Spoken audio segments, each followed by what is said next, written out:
This is the Microsoft Cloud Show, episode 193, where we're going to talk to Vesa Juvonen about the SharePoint Framework, recorded May 4th, 2017. Give CodeShip Pro a try. More teams than ever are using Docker and Linux for their .NET applications. CodeShip Pro is a fully customizable, continuous integration and delivery service in the cloud with the best support for any team that is using .NET and Docker together and can run builds on Linux environments. CodeShip Pro comes with ready-to-use integrations for Azure, including Azure Container Services, and more. It also offers a free, convenient local CLI tool that allows you to run your builds locally and is the only hosted CI/CD that lets you build your own environment, giving you the most control and flexibility no matter what tool or stack you're trying to use. Check out CodeShip Pro's free plan that grants 100 builds per month, unlimited projects, and unlimited users. Open source projects are always free on CodeShip. Visit codeship.com today or check out codeship.com/features/pro to learn more.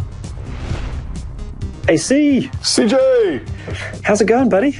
It's doing good, man. How are yourself? Very good. When we've recorded this, it's the week of build when this will come out, right? And we're recording this a little bit before build. I've just come back from holiday. I'm feeling rejuvenated and excited about the world of technology and what's coming on at build. So bring it on. Absolutely, man. It's going to be good stuff. This was a fun conversation. I think we sat down with Vesa. He teased out a little bit of this stuff in one of their P&P webcasts, I think early May or the end of April. I can't remember which one it was, but they teased a little bit of this stuff out. He was kind enough to sit down with us the week prior to build. We recorded a nice, long, and healthy interview where he got to share with us the announcements that they have about SharePoint Framework coming out of build, but we also threw quite a few curveball-ish questions at him and asked him the hard stuff at the very end, dude. Yeah, it was quite good, actually. We got a couple of good opportunities to ask him some questions. And to be fair, before the interview, he was like, don't hold back, let me know. Ask the questions you want to ask. Don't go soft on me. So it was great. He's obviously a really great guy, great sport. We're very lucky to get some time with him before build to talk about what's coming out. We were told under strict instructions, this is embargoed content until build. And so we've been sitting on this. We will have been sitting on this interview for about a week, I guess, before it comes out. But some really exciting stuff for the SharePoint Framework coming. So we're very excited to talk to Vesa about it. Yeah, first of all, way long overdue to have Vesa on the show. It should have been on a long time ago. We've finding that we're missing quite a few people. We got Richard Tazaric on a little while ago, and now we got Vesa on. But we're sitting on this interview, and in fact, we will have a link to the blog post that will be on the Office blogs that announces a lot of the improvements and updates that they're adding to the SharePoint Framework the week of build. We'll add that to the show notes and literally waiting for that to go live before we publish this episode. So by the time this episode hits your ears or hits your phone, the blog post will be live. If you're listening to this, though, on, what is that, going to be Wednesday, May the 10th, and you are interested in build, or you're at build, go check out one of Vesa's sessions he's doing on Thursday, May the 11th, where he's going to be going into a lot of depth about this stuff. So it's we're not going to have the link to the recording for his session, so we'll put that in the future show notes that you can go grab. But I think that one thing that I do want to clarify here is that when you listen to the interview, it may be a little hard to understand what the big things were that are being announced at this conference for the SharePoint Framework. So CJ and I thought that we should just take a few minutes before we roll the interview to share with you, what exactly you can expect to hear. I think the big things for me, it was really 4 big announcements that are coming. And again, they teased a little bit of this in one of their P&P webcast things a couple weeks ago. Today, the SharePoint Framework does client-side web parts. That's it. But there's 2 main things that they've added. One category that's got 3 little sub-bullets to it, and then one main thing. The first big thing that they've added is, they call them modern UI extensions. And basically what that is 3 different components. One is called field customizers. I think that's what they're going to call them. This is called field customizers, but we know them in the SharePoint world as JS Link. And so it's the ability for us to add a new artifact to our SharePoint Framework project that will allow us to run some JavaScript in place of a field. And I've gotten to play with this a little bit. We got to do this a little bit at the dev kitchen that I went to a couple months ago. I'm curious to see, what changes they've done since the dev kitchen, but I will tell you it's a lot easier to use than JS Link was in the past. Great. Yeah, that's going to certainly sort of expand the options for people, and some of the customization they can do is, make these things more viable, I guess, for want of a better word, for their solutions. Yep. One of the second ones that they did was they called them, it's really just custom actions. And so what we used to know is being able to add a menu item to the ECB or that drop-down menu on list items and document libraries, or buttons in the in the toolbar for list item and libraries. Yep. Those are coming back, and the fact that we can also run script when those things are clicked, that's what's coming back to the SharePoint Framework stuff. Yeah, so nice. Getting those two features is big. Yeah, definitely. The one that I think was kind of interesting was what they're doing around the known divs in parts of the page that give you the ability to go stick your custom footer in the pages or your custom header in the pages or something along those lines. Kind of similar to, what do we call them? Delegate controls, I guess, in the past. Yeah. Where you could go add certain things to pages, but they're not going to change the names of divs, and so that you're going to be able to take a dependency on that div being there, which is really exciting, I think. And often what people want to use or customize, I guess, branding or the header and footer of a page of all of their sites and things like that. And this will give them the ability to do that, which is kind of nice. Absolutely, yeah. And I think, you think about that third one that you just mentioned, where being able to inject JavaScript on the page and also be able, and the same part is be able to assume that certain divs are on the page, named divs are on the page that you can interact with. You can think about some of the capabilities that you can do with this, including now that you can add your own script to every page within a SharePoint site, you also could do things like maybe add application insights or Google Analytics to your entire SharePoint site, and then using a little bit of jQuery trickery and some selectors, grab different things on the page, attach to events when those things are clicked, and publish those events to App Insights or Google Analytics to have your own kind of monitoring solution and usage analysis for your SharePoint site. That's stuff we could not do. It was not even easy to do that stuff back in the SharePoint Framework days, or in the SharePoint add-in days. Yeah, exactly. Yeah, it's been a pain. Yeah, excellent. And I guess the other thing that they announced at Build is also part-to-part communications as well. Yeah, basically connected client-side web parts, and exactly. This one's kind of funny to me because I never really saw developers building much of this stuff. I haven't seen connected web parts in a very, very long time, but I've seen some out-of-the-box stuff that's been shipped like that. So, but I mean, hey, it's adding parity, getting closer to feature parity than what we had in the past. So, welcome addition to the SharePoint Framework. Exactly, yeah. So, without further ado, we will jump into the interview with Vesa again. Thanks again, Vesa, for coming on the show. You're a great sport. Sorry for the curvy questions. If you want to, it's quite a long interview. It's about 55 minutes or 50 to 55 minutes. But we get to talk to Vesa about the new stuff that's coming, where things are at with the SharePoint framework, and also throw a bunch of questions in there. So, periodically through the interview, we'll hear more about the new stuff coming, obviously. But also, if you want to know what we asked him about security around the SharePoint framework, packaging, is this a new app model? Is this a new this, that, and the other thing? And made him squirm a little bit. Not really. But yeah.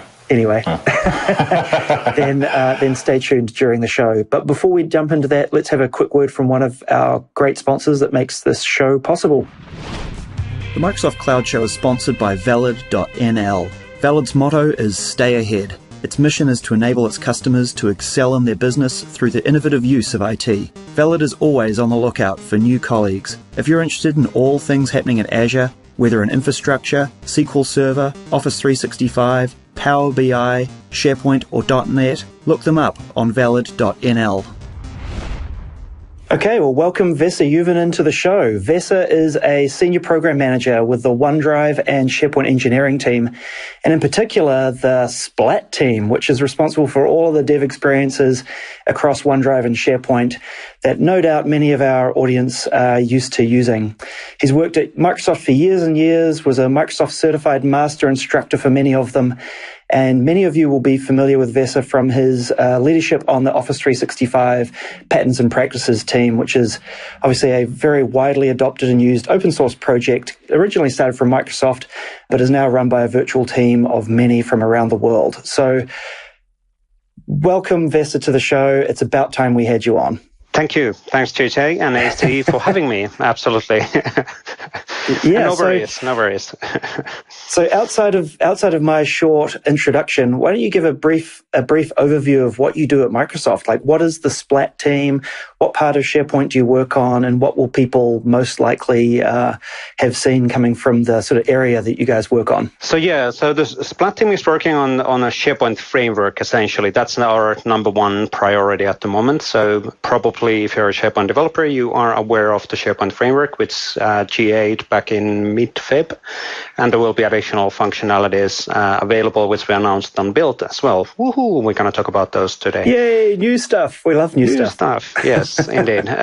Splat team is essentially responsible for SharePoint framework. We do own all of the dev API and dev story from a ground up. Essentially, CSAM APIs, REST APIs, and everything in SharePoint. We do have a lot of, obviously, other teams who are also building on top of the REST APIs and CSAM, but we essentially own the story behind of this, the dev story in general. Gotcha. So from years back where we started building or hacking around with ONET XML all the way up to CSOM and APIs remotely and all that sort of stuff, you guys have to look after developers that use all that stuff as well as some of the newer things by the sounds of it. Yep, absolutely. Obviously, the organization has been changed quite a lot since we introduced site definitions back in, when was it, 2003. But our team is the team. Yes, our team is the team who owns that currently. So, and that's why, there's a lot of old school SharePoint developers in our team, but there's a lot of new school SharePoint developers in the team as well, or engineers, so to say. Excellent. So you mentioned the SharePoint framework, and that seems to be, the big bet on the way you customize and extend SharePoint in a new way. Do you want to give a quick overview about some of the goals of what you're trying to achieve with that? And just for those who aren't as familiar with it as some of our listeners are? Yep, absolutely. So SharePoint framework is, we've been debating on this with you guys as an example. Is it a new development model or not? But I think it's fair to say. The million-dollar question. Exactly. I think it's fair to say. I vote yes. It is a new development model. It's building on the learnings and the models what we've been using for years, no doubt. But it's a client-side development model where we want to standardize the way and consolidate the way how people do customizations, even though it would be first-party or third-party customization. So essentially, you as a third-party developer get access on the same APIs as what we do when we write our own native web parts. SharePoint Framework also uses the modern web stack development tooling. So it is a big change for, let's say, in quotes, a classic SharePoint developer to learn how to do the new way of doing customizations in SharePoint. What it also does is that it standardized the SharePoint development to, let's say, generic web stack development or web development in general, which I think personally is an awesome deal. Because now as a SharePoint developer, when you learn to use SharePoint Framework, you are no longer just a SharePoint developer. You are actually a web developer in general, which is a massive deal. And increase the value, absolutely. That's certainly been a thing that's gone on for many years, right? Where SharePoint's been this kind of black box where you had to be a SharePoint developer and sort of study it for years before you could do things right. And other developers would look at us and all go, why are you such weirdos? Why do you do things so differently than the rest of us, just like ASP.NET developers or web developers in general? So, yeah, gotcha.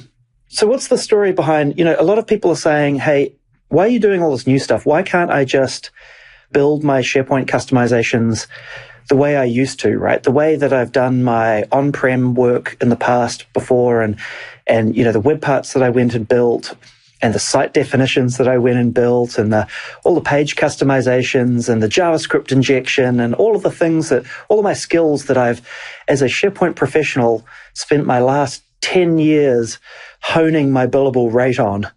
And now you're taking that away from me. What's the answer to that? I think it's a fair question, absolutely. And to be fair, we're not taking that all away. Your existing skills are still valid, absolutely, in the new world, because then you can actually draw conclusions out of how SharePoint works still. And the SharePoint is SharePoint still in the background as well. But now, if we think about, let's say, classic farm solutions. And the reason why we needed to change whenever we went to the SharePoint Online, the model is that the farm solutions are actually running as a deployed to the GAC in the server. And technically, we can't do that in a reliable way in the SharePoint Online.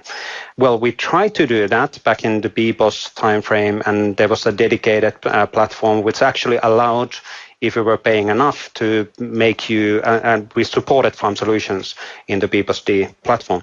But that's not a sustainable model. We, as a Microsoft, because we are responsible of those platforms and the services which we're providing, we cannot trust random OSP packets getting to the farm and to the server and then taking down the whole farm. Nobody ever does that, though, right? Yeah, that has never happened.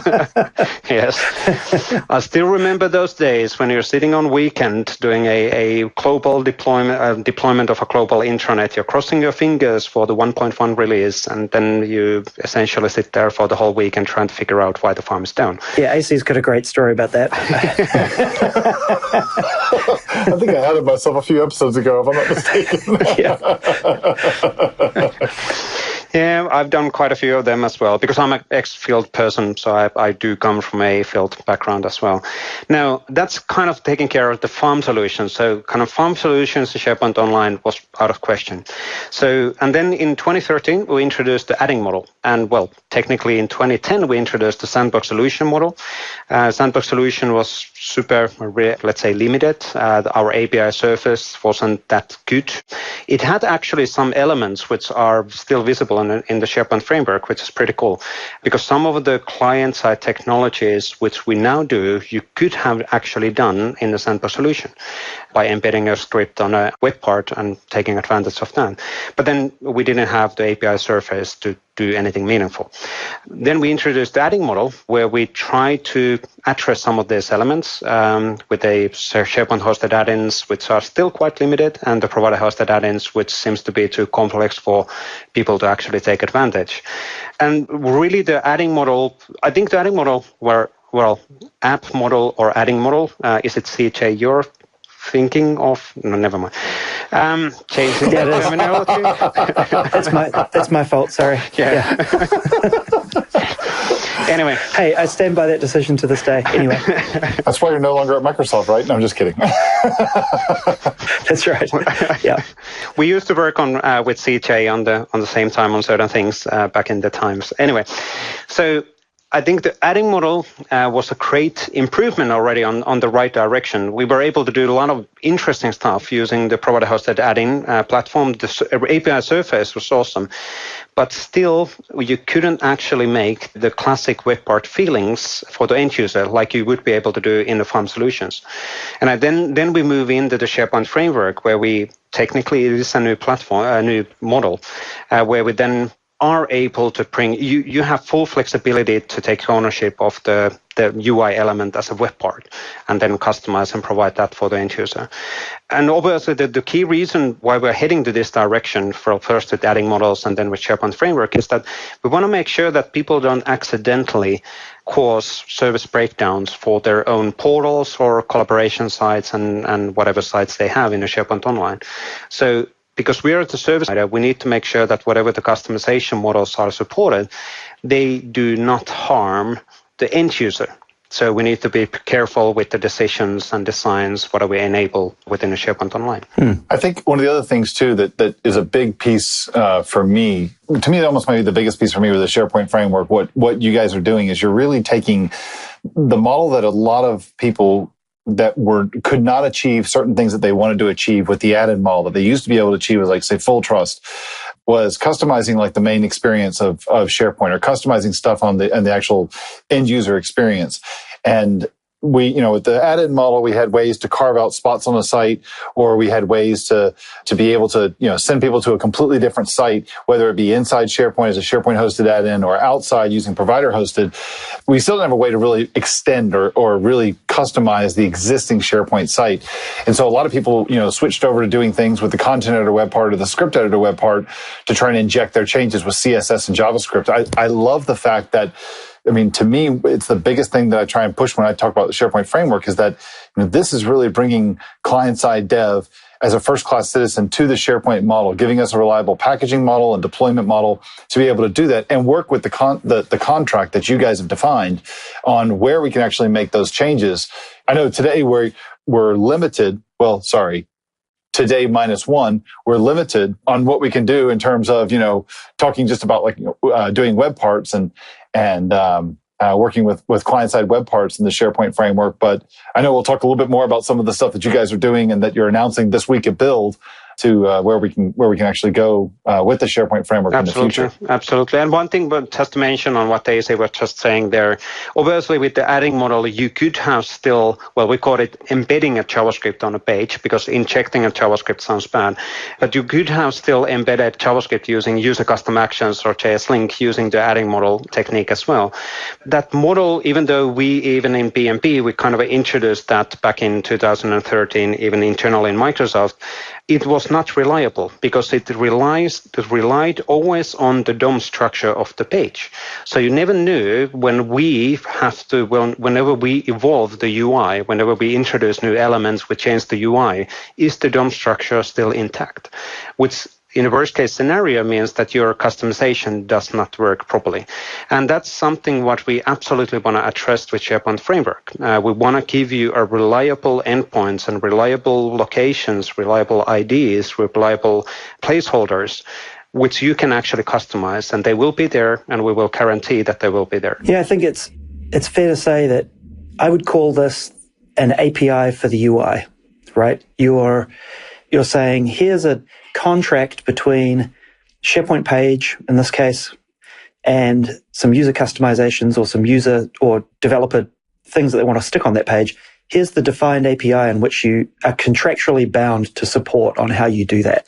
And that's been one of the, as we all know, one of the biggest pains with SharePoint on-prem in the past has been all the things that people have, quite frankly, bastardized the page in all manner of ways by injecting things and tweaking around with things. And they're all very powerful. They did it for a very good reason, don't get me wrong. But it meant that upgrade projects were a 6 or 12 month project sometimes, which in modern software is just completely absurd. And it can't be it can't be something that you guys want to deal with long term, nor should customers, right? So by having a nicely defined, contractually bound API between the developer and the UI, that's really Absolutely. good. The unfortunate part of that, or the downside of that, is that currently that contract's pretty small, right? And developers can't do many of the same crazy customizations that they may have been used to in the past. So that's going to be there's obviously pros, but there's also some cons in the meantime of some of the limitations that puts on people. So I guess, how are you finding the feedback around that as far as the SharePoint framework is going? And then we'll dive into some of the new stuff coming this week at Build to help sort of expand that API contract, if you will. Yes. So obviously the SharePoint framework, when we went GA, we released that this is the new model for creating client-side web parts. And that is a web part. It's nothing more than a web part. And we know that the enterprise scenarios, portal, let's say classic portal customizations, or even with the collaboration sites, people have other needs as well. They need to be able to, let's say, embed a controls here and there, or slightly modify elements. And that makes a lot of sense. And that's what we are actually addressing all the time. But like you said really well, in the classic models, the upgrading was the challenge. And maybe it wasn't that big of a deal when we were releasing a major version in every 3 years. But now in SharePoint Online, there's a new version going live in every single week. So we need to guarantee that your customizations will still work regardless that we're releasing those new versions all the time. It's going to be really nice for a bit of peace of mind of, do I wake up in the morning and my users are screaming at me because their pages have stopped working, or ISV solution XYZ has stopped working for whatever reason because of some UI change or something along those lines. Absolutely. So you touched on web parts, and that was obviously what you guys GA'd with. What are some of the feedback around that you've heard, and how's that driven sort of development as you've approached Build since GA in the last few months? Well, I think obviously the one of the obvious feedbacks around the SharePoint framework is the feedback we're getting around the learning curve from a developer perspective. That's going to be there, and we're going to try to help with that using the BNP. BNP is essentially our community and dev channel and dev communication channel nowadays. So we're trying to get as much as guidance out there with samples and webcasts and everything else. And the other feedback has been obviously that the web parts are too limited. We want to have branding capabilities. We want to have additional widgets here and there. And one of the classic requests from day one has been the user custom actions, which people started using as the customization model in the adding model, or the JS link. There was a lot of ISVs who have customizations which will rely on the JS link capability within the fields. And with the modern experiences, the modern experiences are getting used more and more, and people are getting more and more interested of them. With the modern experiences, the only customization option which was there since the build was only the web parts. So the story has been pretty limited from that perspective. While many IT teams struggle with the impact of deploying Office 365, Zscaler customers are experiencing 40% or greater network performance across file download times, as well as TCP and DNS connection times, compared to using next-gen firewalls and UTMs to route Office 365 traffic locally to the internet. While you may know Zscaler is a leader in cloud security, they also have hundreds of customers who are processing over 1.2 petabytes of Office 365 traffic monthly through the Zscaler cloud. Visit www.zscaler.com to learn more. So it sounds like you guys have been pretty busy over the last wee while, getting that out into GA, but then also subsequently addressing some of this feedback and building some new stuff and things like that. So what are you guys talking about this week at Build? What's sort of new and improved in the SharePoint framework that people will start seeing soon, I guess? And obviously, when will they see that? So the new stuff, let's start with something not super exciting yet, but kind of exciting as well. One of the new things is the web part to web part communications. I think that's an interesting scenario as well. So when you're developing a SharePoint framework web parts, you can actually communicate between the web parts. So you can actually do, let's say, classic master details lists, or you select the one item in another web part, you inform another web part that, hey, this item has been selected and let's do something else. Classic scenario will be enabled pretty soon within the SharePoint framework after the build as well. But what's super interesting around the build announcements is the new modern extensibility SharePoint extensions. And with SharePoint extensions, what we mean is the user custom actions and JS link using the modern platform, using the SharePoint framework. So now in the future, after late May, when this will go to dev preview and will be available for everybody to take advantage, you can actually start building your, let's say, custom UI experience for your fields using the JS link replacement, or the modern JS link, so to say. Or you can embed, not inject, embed JavaScript. Embed JavaScript. subtle but embed good. Yeah. JavaScript. You should be in marketing, Vesa. Well, actually, I was corrected on this terminology at some point. That's the reason why I remember that. So you are able to embed JavaScript to be executed across all of the pages within your site collection. For example, for, let's say, user analytics is a good example. If you want to integrate to whatever analytics system, that's possible. Or if you want to make sure that you are able to, for example, add a custom header or a footer to every single page within your site collection, you can just add a modern user custom action replacement, and then you will take care of the UI JavaScript embedding or implementing that. And I think that's a massive deal, because that will then unblock all of the additional scenarios on top of the web parts. Well, that's awesome. So let me unpack a little bit about what you just said there. So one of the things I heard you say, and just make sure I'm correct on this, you said that coming soon after build, that we're going to see the ability to have classic web parts in modern pages. Is that what you were saying? Or that's a third scenario which we actually haven't talked about. So And I think that should be already live. If it isn't, it should be live pretty soon while we're recording this, is the modern web parts on classic pages and then add-ins also in the modern pages. So that should be absolutely available. So So we'll be able to have add-ins on the pages then. So the add-ins is an interesting thing too, because I know we have a challenge. Developers have a bit of a challenge when they're doing classic web parts or modern web parts today, where they can use any framework they want, but there's some specific characteristics around the latest Angular versions that present challenges. And the best way to get around that is really you want to own the experience. And so an add-in, because it's going to be manifested in an iframe, is going to allow us to do that. So you're saying that's something that we should see. If you're starting your tenant today, it's coming very, very soon. Correct. So you can actually have your custom add-ins in modern pages and modern sites as well. Because the add-ins is absolutely fully supported, will be supported in the future in modern sites, and we're investing on add-ins as well. So that's not going to go away. Like you said, the Angular scenario is a good example. Maybe in Angular 5 or whatever in the future, we'll have a ways to do that isolation in a different way. Right now, Angular works with the assumption that it's used as a single page application. So you essentially need to fall back on the adding iframes using that. I gotcha. And you talked about some of these different new extensions that you had. So you mentioned 2 or 3 of them.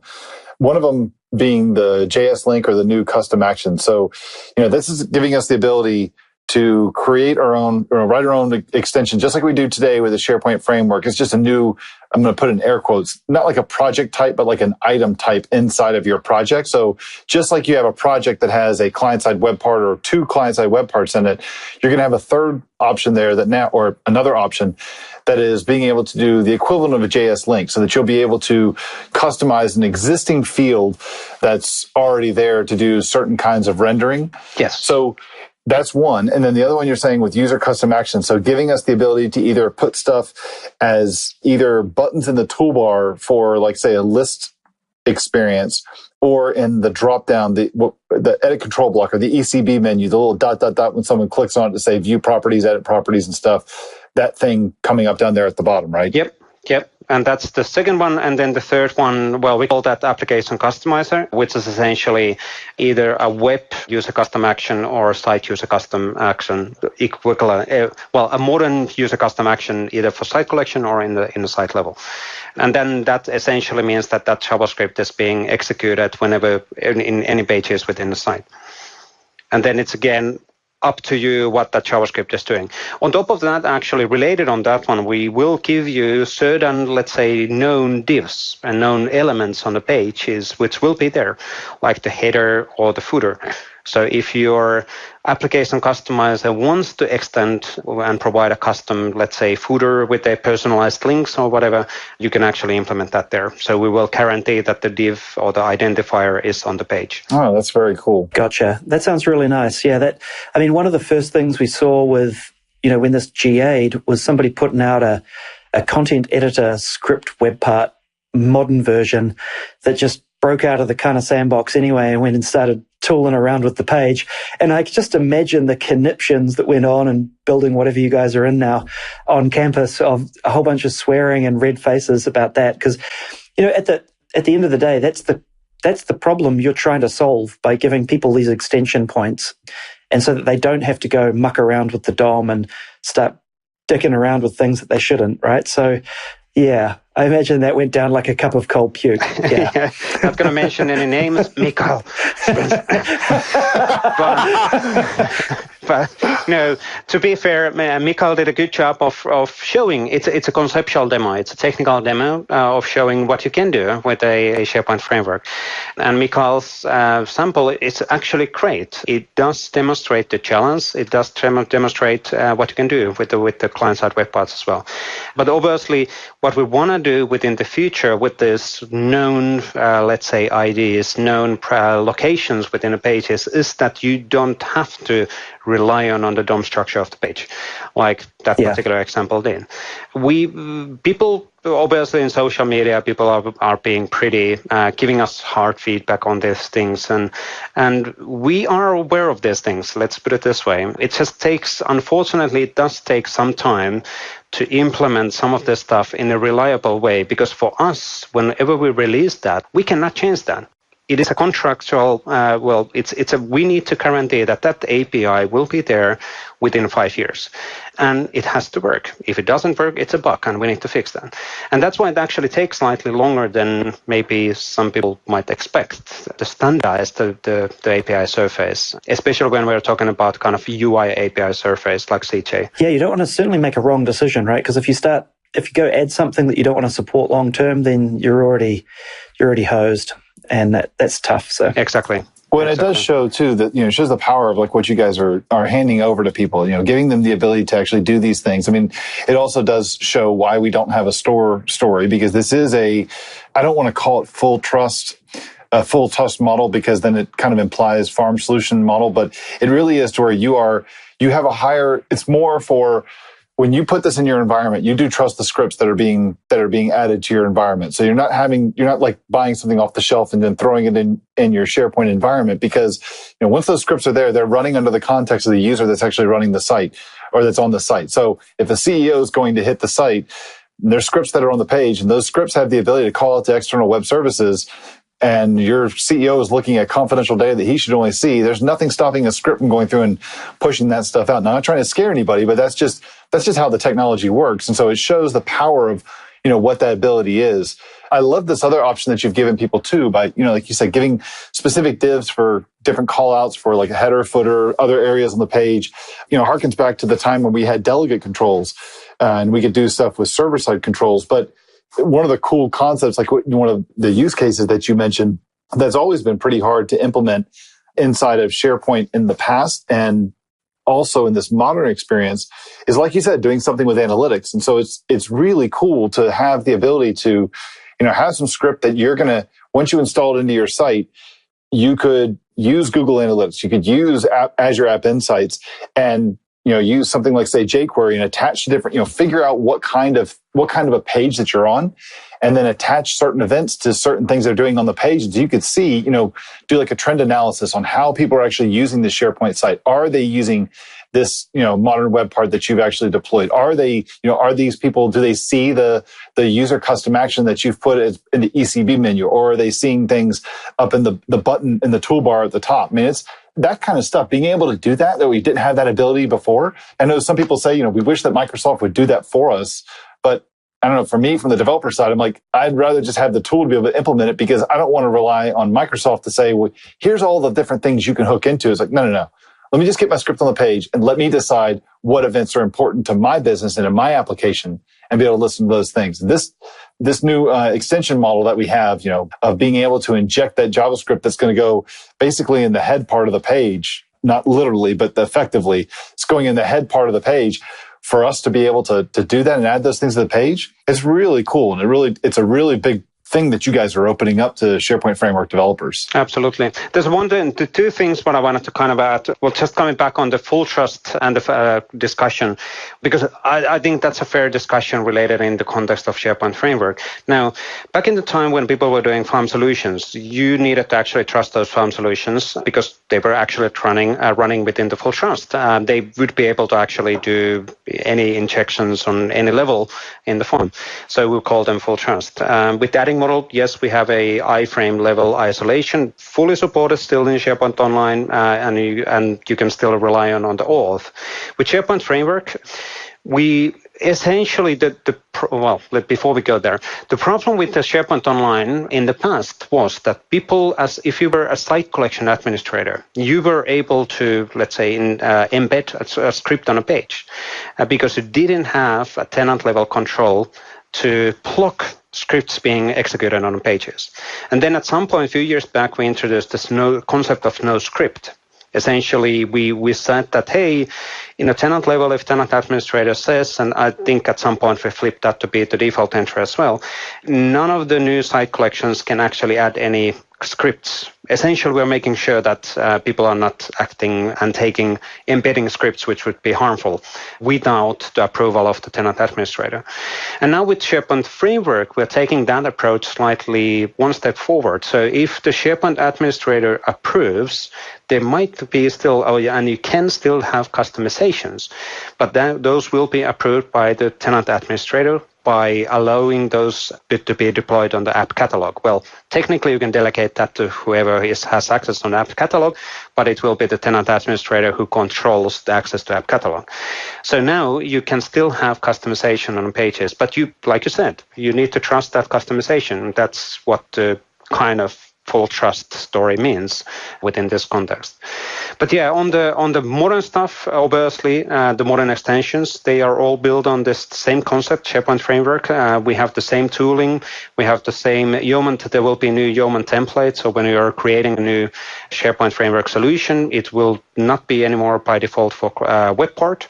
It will ask what kind of customization is it? Is it an extension or is it a web part? If you choose an extension, it will ask, hey, cool, what kind of an extension?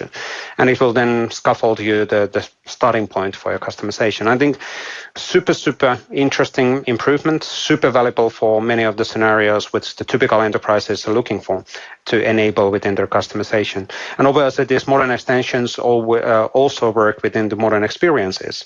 So you can do all of this customization even though you're doing modern collaboration sites, modern sites, and modern whatever feature sites we will be releasing by Ignite. Gotcha.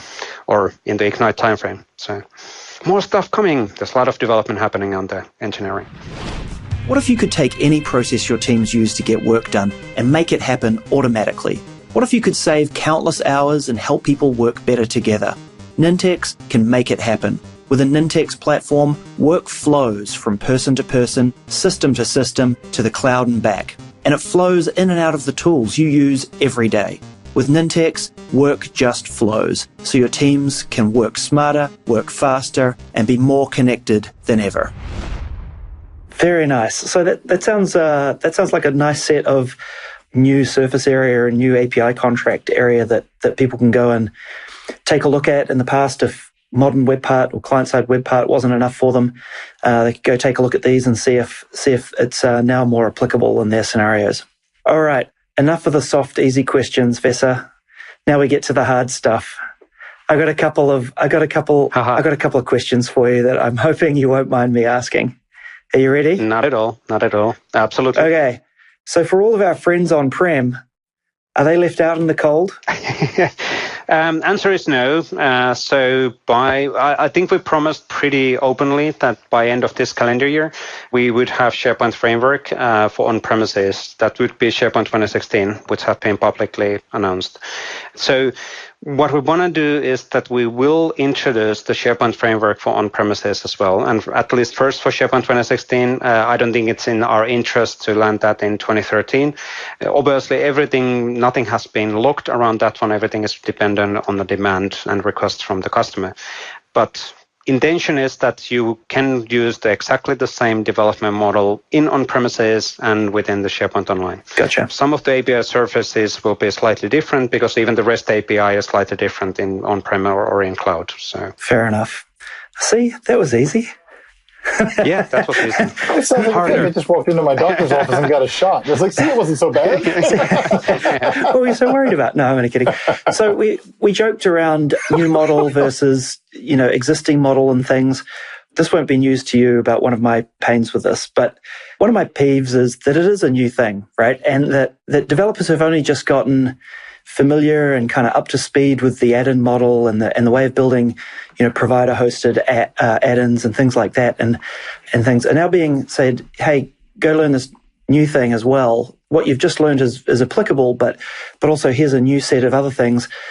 But yet the two are not really joined at the hip right now. So by that I mean, why is it that you couldn't go stick modern web parts in this case or extensions in this case as part of your add-in package? Why'd you come up with a new packaging model and a new deployment model versus sticking it in the existing one and making it up to the admin to go whether they were happy with, saying, consenting, hey, this is a full trust kind of add-in package, so to speak, and not just regular users couldn't install it, right? Because to me, it seems to me to make really a whole lot of sense that as a developer, I'd want some components which are provider hosted with the back end and a whole bunch of complexity hidden away back there, but with a whole bunch of sort of more modern UI elements added to my to my add-in package. To me, that seems like a real no-brainer. But for some reason, you've gone off and built this other packaging system and deployment model. And I just wondered what some of the reasoning behind that, and if you can shed any light on that stuff for our users, our listeners. Sorry. Absolutely. Quite a few questions on that set of things. So let's see if I can actually address them. I started actually writing stuff down. So it's my personal favorite topic. Yes, absolutely. And this is a good topic to have, actually. It is an absolutely fair discussion. So first of all, on the add-ins. So if you think about the add-in model, yes, it's now 4 years old model. Stuff evolves in 4 years quite fast. With SharePoint hosted add-ins, personally, I'm not that fond with SharePoint hosted add-ins. Maybe in certain simplistic scenarios that might be useful. I'm really more into the provider-hosted add-in world. With provider-hosted add-ins, you are taking advantage typically with Microsoft Azure or whatever cloud provider, whatever you choose to do. And with provider-hosted add-ins, you quite often actually use majority of your time implementing backend. So you essentially write stuff in the web API, web jobs, Azure Functions, and all of that, and you make stuff happen. You don't actually concentrate on the UI. With SharePoint Framework is a UI framework. I don't think, well, at some point we were even debating internally that should we call it SharePoint UI framework. No, it's called SharePoint Framework. It changes the UI customization layer. The business logic, which will be in the web API or in Azure Functions or in web jobs or in depending on Azure storage queues and whatever you want to do, nothing's going to change on that side. You will still have all of those elements and the business logic still on there. Yes, we will make sure that you will have an easier way to do UI level customizations which are aligned with whatever the rest of the industry is doing. But again, only UI layer.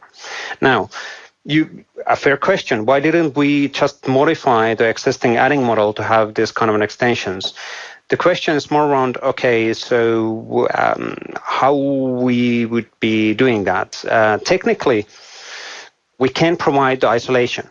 When we talk about user custom actions, if we talk about, let's say, scripts which are embedded on the header of the page, there's no security isolation. The script is executed on the context of the page. So essentially, that's what the application customizer is all about.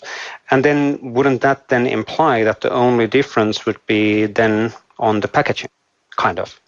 But then, which is a fair point as well. So on the packaging side, technically the packaging model, the SharePoint Framework packaging model is still 100% aligned with adding model, except how you create those packages is different. You create them using a Yeoman template. You create them using the modern tooling, which, yes, we understand the Visual Studio IDE challenge versus Visual Studio Code or whatever is your chosen editor.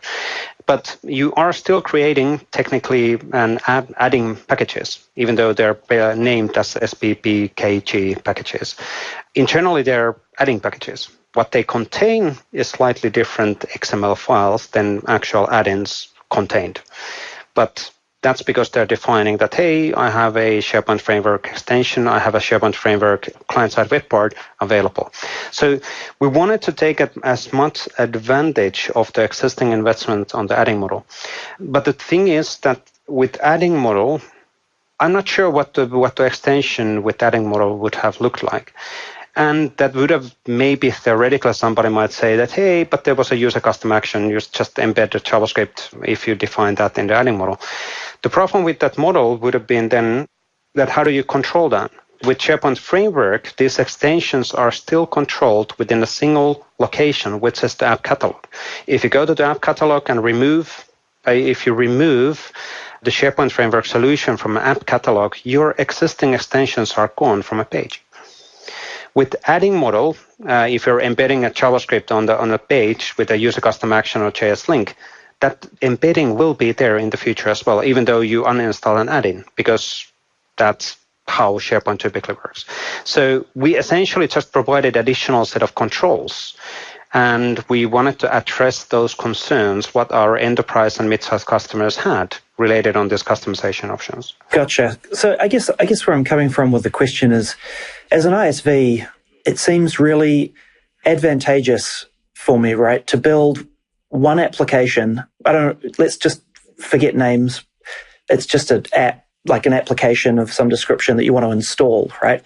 And some of those components are going to be the back end, some API that you want to call, and it needs some sort of authentication system to call back into SharePoint or back into the graph or back into whatever Microsoft API you want to call to get the back end tasks done. But also along with that application, there's obviously UI elements you want to deploy. And so now as a developer, I got to go I got to do my back end work. I've got to figure out how I get my authentication context and all that sort of stuff separately from how I go deploy my front end components and things. And that's true. I just feel like there's a little bit of an opportunity to like really connect those dots. But I totally understand the isolation and things like that. Okay, so the last curvy question I've got is back on our security topic, which is, riddle me this, right? If I go create myself a weather web part as a developer, and I go deploy that using the SharePoint framework, and a whole bunch of teams go put the weather web part on their sites, and life is rosy, and it's got the Helsinki weather, and it's got the Redmond weather, and it's always raining, and then it's got the Jacksonville, Florida weather, and it's always sunny, right? And everything's rosy. And then my CEO really pisses me off one day, and I send him a rudely worded email, and he fires me. And I've gone and created this SharePoint framework web part, and I've stuck my JavaScript up in a CDN somewhere or what have you, and then I'm like, you guys, I'm going to get you back, and I'm going to leak all of your sensitive data to the internet. And so I go up there and I change the JavaScript because it was often my own Azure subscription or something like that, right? I'd stuck the JavaScript somewhere. So I go change the JavaScript in my SharePoint framework package, and it's still being loaded in full trust on all those SharePoint online sites and things like that. As a security professional, not me personally, but if I was a security professional, that would scare the living daylights out of me, right? Because now I've got the CEO of the company visiting a SharePoint site with a weather web part that looks like it's telling me it's rainy in Helsinki and sunny in Jacksonville, yet it's hoovering up all my sensitive documents and sending them to Mary Jo Foley or whoever. The latest spec for the Surface laptop or whatever the new device from Microsoft is. And that to me seems like a real curly issue of loading JavaScript on a page that once you've embedded JavaScript on a page, all bets are off, right? Like the horse is out of the gate, and unless you really trust that JavaScript and you know that it's not going to change, you're in a bit of strife as far as I can tell in terms of being open to stuff going missing or being hoovered up. But you really got to trust that JavaScript. So when enterprises come to deploy this stuff, right, they've really got to trust those locations of where the stuff comes from. Is there anything you guys are doing specifically around like fingerprinting code or anything like that would, when a CSO comes and looks at this and just like totally craps themselves, is there anything you guys are doing specifically to try and address those concerns with this? Because this is the one thing that leapt out as me as like, holy smoke, as an ISV, nobody's going to let me do one of these things. The only thing what was missing on the question is the after remark, which AC did. Not that I'm scaring anybody, but... yeah, sorry. Yeah. I forgot to caveat that.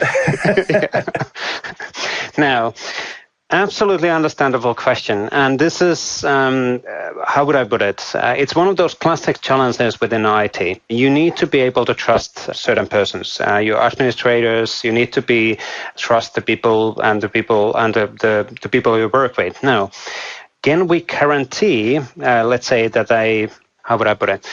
One of the key reasons why the SharePoint framework has, for example, the app catalog and the tenant level controls is to address this issue. In our documentation, even in PMP webcast, I think it was 2 weeks, early and mid-April webcast, where we actually had a big, long discussion with Valdemar, one of the MVPs, around the fact that the administrator should know about and consider a SharePoint framework. And one of the key points was, is this stuff hosted? What is the SLA? What is the fees? What is the contractual requirements on the setup? Now, you can host these JavaScripts all within your SharePoint, your personal SharePoint. You can take advantage, for example, the newly released Office 365 CDN. Super cool stuff, by the way. So you don't actually need to share the JavaScript from a remote location. That does not, however, address directly the ISV's concerns. Because from a CHS perspective, you're an application provider, you're an ISV. You want to build and serve your content from a centralized location. And maybe somebody might be concerned that who's essentially responsible of your location. But I would say one of the key points here is to realize that SharePoint Framework isn't changing a thing in here. The same challenge has existed in the enterprise development for past 10 years. The same challenge does exist in any other platform as well. This is not a unique challenge on SharePoint. When you reference a JavaScript file from a random location, where is it actually coming from? Who's actually owning the JavaScript? And that's where the contractual agreement between the ISVs and partners and customers has to come in play as well. And whenever there's a big contractual agreement with whatever impacts on certain, let's say, catastrophic situations, I think people want to be more secure and more, let's say, they want to follow up on that these kind of situations do not happen. Now, internally in SharePoint Online, yes, we're looking into making this in a more, let's say, secure as well, options of making this more secure as well. Right now, we are in the SharePoint Framework version 1.0, or whatever we want to call the next version with the SharePoint Framework extensions. This is an evolving platform. We are investing heavily on this one. This is the model what other service providers and other products are using as well. If we can make that more secure for customers and ISVs, that they will more easily adapt the framework, absolutely. We're looking into making that happen. Is there a silver bullet for all of these solutions? No, there isn't. There's always the downside of these things. If we start doing some sort of a fingerprinting and whatever thing is on JavaScript, and that will make things much more complex. And then we would get a lot of feedback probably from a community. Why is it so complex? I just want to embed a JavaScript, and you guys are making this so hard. And we get that. We're Microsoft. We're an easy target. So there's always a lot of opinions against us, and that's fine. And that's not going to change. I think what we need to do is A, be transparent, B, educate, C, make sure that people are aware of the options which are out there.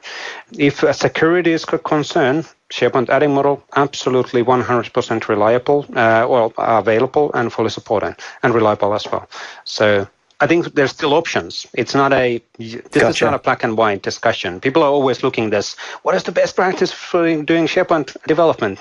Well, there's no best practices. It always depends. What are you trying to achieve? Gotcha. I'm glad to hear it's an ongoing set of thinking that's going on and investments that's going on. Because as an ISV, I'd love to say to people, hey, we're going to go build using this new model, and you can trust it, and we're not going to hoover all your data and sell it to somebody by accident, or if somebody hacks us, for example, or what have you. So I think that's really great that you think some more about this stuff as well. So, and to be fair on that particular topic, exactly, the SharePoint framework isn't bringing anything new. Just as well, it could be an ISV solution, which is a provider-hosted add-in, or it's a single app-based application hosted in Azure, or it's an Azure application completely relevant for SharePoint, which people are using and uploading their files. Oh, absolutely. Yeah. It's just that, SharePoint's got good stuff in it that people want to steal, right? Like documents and information and all that sort of stuff, right? It's a trove of commercially sensitive data. So you're going to say something, AC? Yeah, guess where Edward Snowden got all of this stuff at the NSA. There you go.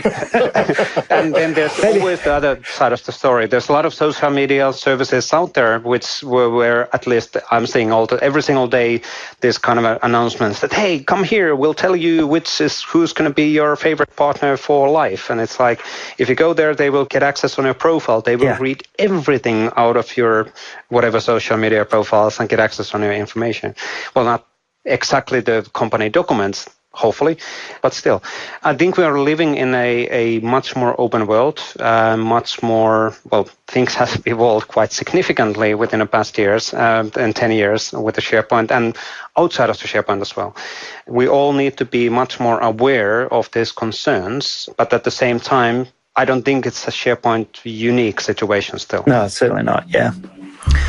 Yeah, that's fair enough. Well, I appreciate you taking a couple of the curly ones and being a good sport about it. But, we've rattled on enough about this. Is there somewhere that people should go to learn more? What are the kind of the go-to locations from your point of view where people should learn more about what's new in the SharePoint framework and what's possible today with the new announcements that announcements that you've made at Build with the new extensions and so forth. Yes, so we're releasing a new set of tutorials. Sorry, AC is showing something on a video. So we are releasing a new set of tutorials to dev.office.com/SharePoint, which is our de facto SharePoint documentation place for now. In the long term, we're moving all of the SharePoint documentation, all of it, not just SharePoint Framework, to the docs.microsoft.com/SharePoint. We do have a great set of getting started tutorials. Obviously, there are training companies out there, like AC's company, who's then building on the material which we provided, and then that's the whole idea. We give something out there, and then training companies build on top of it. I think it's a win-win. But dev.office.com/SharePoint is probably the right way to start. We do have a nice set of videos also available in the SharePoint BMP channel. We do record all of these tutorials, and we do release weekly webcasts on different topics around, for example, concerns what the administrators might have around security and what does it actually mean. So, or how do I do certain things in a SharePoint framework. So good resources, and we can probably add those in the podcast notes somewhere. Yeah. We certainly will indeed. Well, thanks a lot, Vesa. We really appreciate you coming on the show. It's been far too long, and we'll have to get you back again a little sooner than this time. That sounds good. Absolutely. Thanks for having me. Cheers. Awesome. Cheers. Thanks a lot, Vesa. Cheers. Did you like this episode? Please tweet about it and drop a 5-star review in iTunes. Word-of-mouth recommendations are the most effective ways for us to grow the show. We'd really appreciate it. If you have a question for us, go to microsoftcloudshow.com/questions, where you can submit it as text or record it as an MP3 or WAV file and provide a link so we can play your question on the show. Our theme music is brought to you by Keith Ritchie. For more information on Keith's music, head to music.kritchie.com. You can subscribe to us in iTunes and Google Play Store by searching for Microsoft Cloud Show or via RSS at microsoftcloudshow.com, where you'll also find show notes of each episode. You can also find us on Facebook searching for Microsoft Cloud Show or on Twitter at MS Cloud Show. And finally, sign up for our mailing list by heading over to our website and entering your email to interact with us, participate in upcoming interviews, and other cool stuff. Thanks for listening, and we'll see you next time.